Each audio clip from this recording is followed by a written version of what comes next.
ஈரானின் ஹார்முஸ் ஜலசந்தியை கடந்து மூன்றாவது எண்ணெய் கப்பல் இந்தியா வந்தடைந்தது.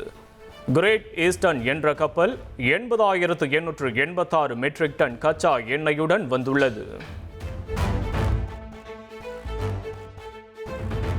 எல்பிஜி சிலிண்டர் விவகாரம் இன்னும் கவலைக்குரியதாகவே உள்ளது. ஆனாலும் வீட்டு உபயோக சிலிண்டர் விநியோகத்தில் இதுவரை தட்டுப்பாடு இல்லை என மத்திய அரசு விளக்கமளித்துள்ளது.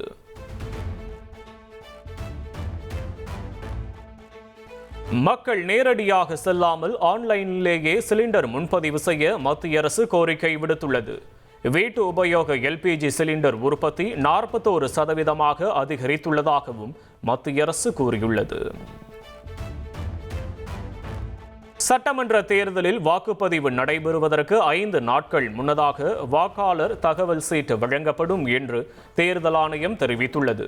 வாக்காளர் அடையாள அட்டை இல்லாதவர்கள் ஆதார் அட்டை, ஓட்டுநர் உரிமம் உள்ளிட்ட 12 மாற்று ஆவணங்களை பயன்படுத்தலாம் என்றும் தெரிவிக்கப்பட்டுள்ளது. திமுக கூட்டணியில் இந்திய கம்யூனிஸ்ட் கட்சிக்கு 5 தொகுதிகள் ஒதுக்கீடு செய்யப்பட்டுள்ளது. கடந்த சட்டமன்ற தேர்தலில் 6 தொகுதிகள் வழங்கப்பட்ட நிலையில் தற்போது இந்திய கம்யூனிஸ்ட் கட்சிக்கு ஒரு தொகுதி குறைக்கப்பட்டுள்ளது.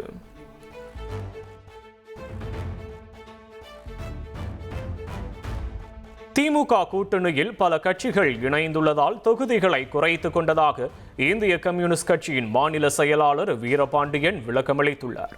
பாஜகவை வீழ்த்த வேண்டும் என்பதற்காக திமுக கூட்டணியில் அணி சேர்ந்திருப்பதாகவும் அவர் கூறியுள்ளார்.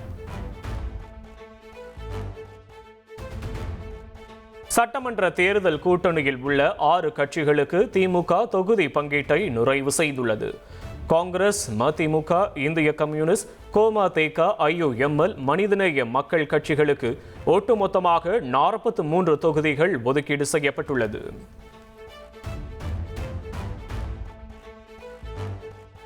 திமுகவுடன் விரைவில் தொகுதி பங்கீடு பேச்சுவார்த்தை நடத்தப்படும் என்று தேமுதிக பொதுச் செயலாளர் பிரேமலதா விஜயகாந்த் கூறியுள்ளார். தேர்தலுக்கு குறைந்த நாட்களே இருப்பதால் வெகு விரைவில் களத்திற்கு செல்வோம் என்று முதல்வர் ஸ்டாலின் தம்மிடம் கூறியதாகவும் அவர் தெரிவித்துள்ளார்.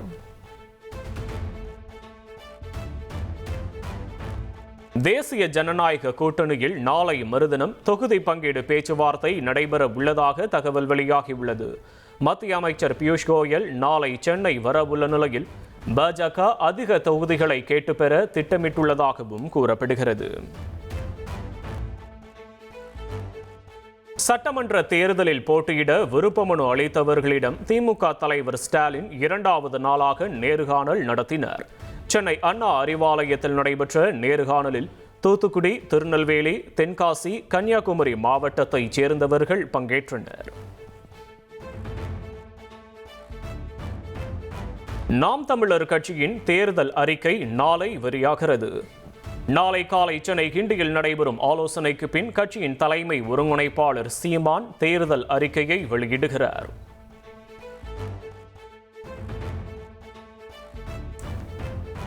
தமிழக மற்றும் புதுச்சேரி தேர்தலில் சசிகலாவின் அனைத்திந்திய புரட்சித் தலைவர் மக்கள் முன்னேற்ற கழகம் சார்பில் போட்டியிட விருப்பமனு விநியோகம் தொடங்கியுள்ளது. சென்னை போயஸ் கார்டனில் உள்ள சசிகலாவின் இல்லத்தில் ஆதரவாளர்கள் விருப்ப மனுக்களை பெற்று செல்கின்றனர். புதுச்சேரியில் தொகுதி பங்கீடு இறுதியாகாத நிலையில் திமுக, காங்கிரஸ் கட்சியினர் இன்று போட்டி போட்டு வேட்புமனு தாக்கல் செய்துள்ளனர். அமாவாசை தினம் என்பதால் இன்று வேட்புமனு தாக்கல் செய்துள்ளதாகவும் தொகுதி பங்கீட்டிற்கு பின்னர் மனுவை திரும்ப பெற திட்டமிட்டுள்ளதாகவும் கூறப்படுகிறது.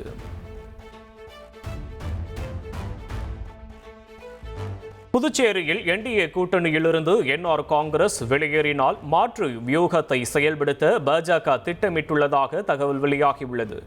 எல்ஜேகே மற்றும் பாமகவுடன் கூட்டணி அமைத்து தேர்தலை சந்திக்க பாஜக முடிவு செய்துள்ளதாக கூறப்படுகிறது.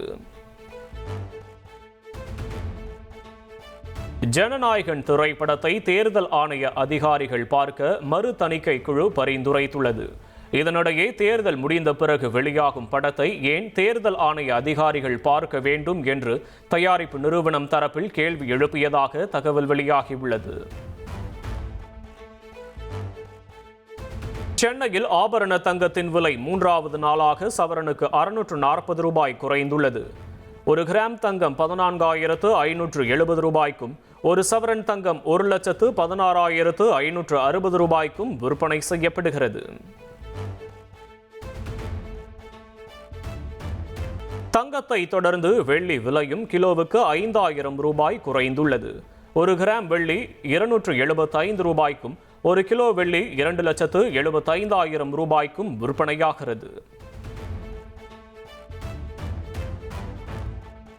தங்கம் விலை சவரனுக்கு மேலும் 16,000 ரூபாய் குறையும் என தங்க நகை வியாபாரிகள் தெரிவித்துள்ளனர்.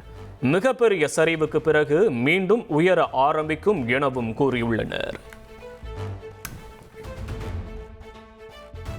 ரம்ஜான் பண்டிகை மற்றும் தொடர் விடுமுறையொட்டி சிறப்பு பேருந்துகள் இயக்கப்படுவதாக போக்குவரத்து கழகம் அறிவித்துள்ளது.